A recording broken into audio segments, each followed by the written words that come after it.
What is a transnasal gastroscopy and why would you do that? So transnasal gastroscopy is using an endoscope, which is a camera that you can control, but going through the nose rather than the mouth. Now, the reason you would do that is usually for comfort.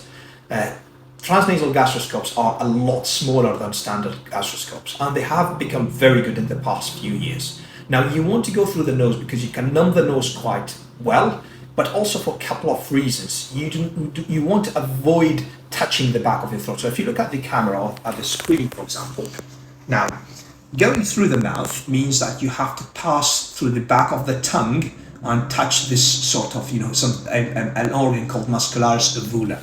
Now, this thing has quite a bit of gag sensors. So if you touch this, patients tend to gag quite a lot, but also some patients are quite claustrophobic. They think that if there's something inside their mouth, they can't breathe very well. Of course, you can sedate people, but normally we don't knock them out completely.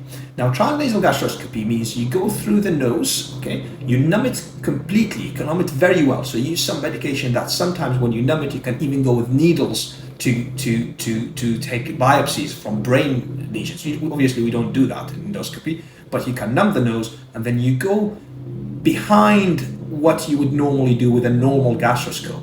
So you basically go behind some sort of a shortcut, a back road, and then once you've been in there, you have a much more straight sort of trajectory to go inside the stomach.